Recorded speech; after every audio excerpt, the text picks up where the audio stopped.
الصلاۃ والسلام علیک یا رسول اللہ وعلی آلک و صحابک یا حبیب اللہ۔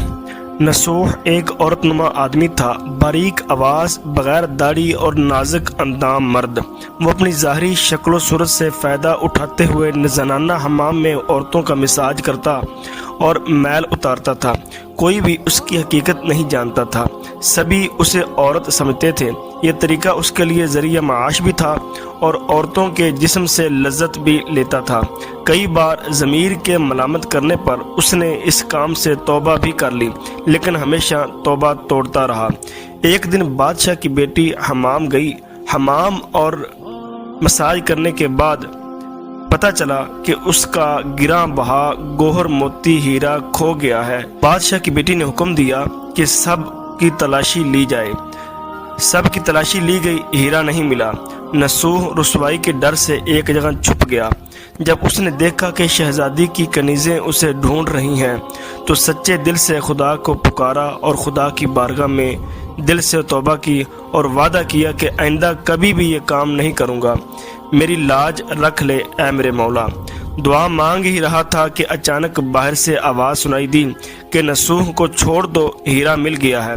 نصوح نم آنکھوں سے شہزادی سے رخصت لے کر گھر آ گیا۔ نصوح نے قدرت کا کرشمہ دیکھ لیا تھا اور ہمیشہ ہمیشہ کے لیے اس کام سے توبہ کر لی۔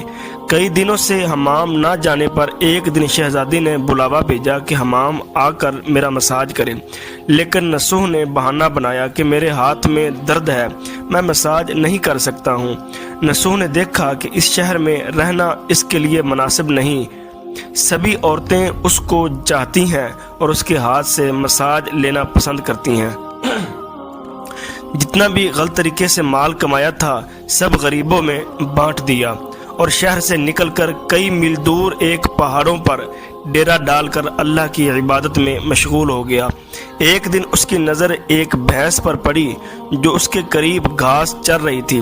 اس نے سوچا کہ یہ کسی چرواہے سے بھاگ کر یہاں آ گئی ہے، جب تک اس کا مالک نہ آ جائے تب تک میں اس کی دیکھ بھال کر لیتا ہوں، لہٰذا اس کی دیکھ بھال کرنے لگا۔ کچھ دن کے بعد ایک تجارتی قافلہ راستہ بھول کر ادھر آ گیا جو سارے پیاس کی شدت سے نڈھال تھے۔ انہوں نے نصوح سے پانی مانگا۔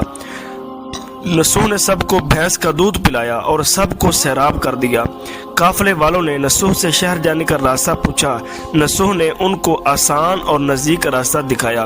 نصوح کے اخلاق سے متاثر ہو کر تاجروں نے جاتے ہوئے اسے بہت سارا مال بطور تحفہ دیا۔ نصوح نے ان پیسوں سے وہاں کنواں کھدوا دیا۔ آہستہ آہستہ وہاں لوگ بسنے لگے اور عمارتیں بننے لگیں۔ وہاں کے لوگ نصوح کو بڑی عزت اور احترام کی نگاہ سے دیکھتے تھے۔ رفتہ رفتہ نصوح کی نیکی کی چرچے بادشاہ تک جا پہنچے۔ بادشاہ کے دل میں نصوح سے ملنے کا اشتیاق پیدا ہوا۔ اس نے نصوح کو پیغام بھیجا کہ بادشاہ آپ سے ملنا چاہتے ہیں، مہربانی کر کے دربار تشریف لے آئیں۔ جب نصوح کو بادشاہ کا پیغام ملا اس نے ملنے سے انکار کر دیا اور معذرت چاہی کہ مجھے بہت سارے کام ہیں، میں نہیں آ سکتا۔ بادشاہ کو بہت تعجب ہوا، مگر اس بے نیازی کو دیکھ کر ملنے کی طلب اور بڑھ گئی۔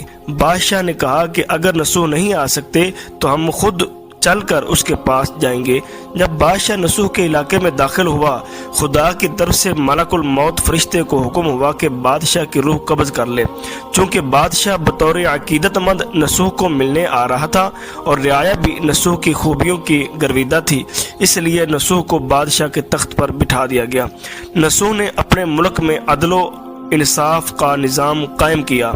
وہیں شہزادی جس سے عورت کا بھیس بدل کر ہاتھ لگاتے ہوئے بھی ڈرتا تھا، اس شہزادی سے نصوح کی شادی ہو گئی۔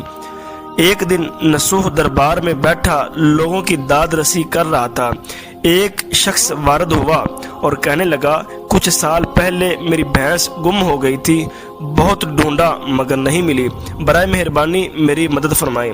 نصوح نے کہا کہ تمہاری بھینس میرے پاس ہے، آج جو کچھ میرے پاس ہے وہ تمہاری بھینس کی وجہ سے ہے۔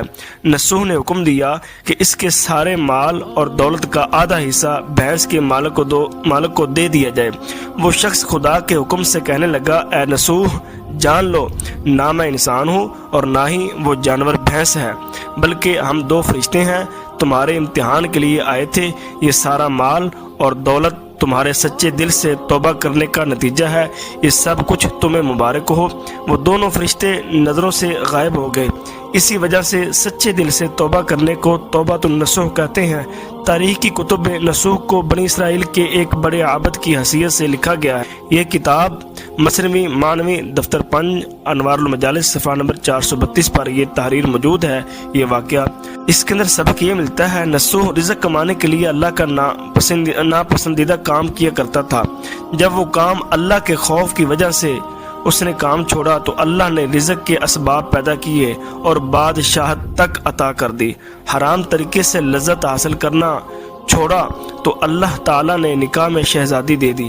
اللہ تعالیٰ سب کو توبہ کرنے اور تا دم مرگ اس توبہ پر قائم رہنے کی توفیق عطا فرمائے، آمین۔ ناظرین، اس تحریر کو گروپوں میں اور اپنے دوستوں، رشتہ داروں کو، اپنے چاہنے والوں کو ضرور سینڈ کریں۔ ہو سکتا ہے آپ کے سینڈ کرنے سے کوئی بھی اس واقعے سے سبق حاصل کر لے اور شب برات کی رات اپنے رب کے حضور سچے دل سے گناہوں سے توبہ طائب ہو جائے۔ جتنے لوگ اللہ تعالیٰ کی بارگاہ میں توبہ طائب ہوں گے، اللہ تعالیٰ کی بارگاہ میں روئیں گے، معافی مانگیں گے، اتنا ثواب آپ کو بھی ملے گا اور ہمیں بھی۔ اللہ تعالیٰ سب مسلمانوں کو توبۃ النصوح کی توفیق عطا فرمائے۔ ناظرین، اگر آپ کو ہماری تحریر اچھی لگی ہے تو ہمارے چینل کو لائک اور سبسکرائب لازمی کر دیں۔ آپ کے سبسکرائب کرنے سے آپ کا کچھ نہیں جائے گا، لیکن ہماری حوصلہ افزائی ضرور ہو جائے گی۔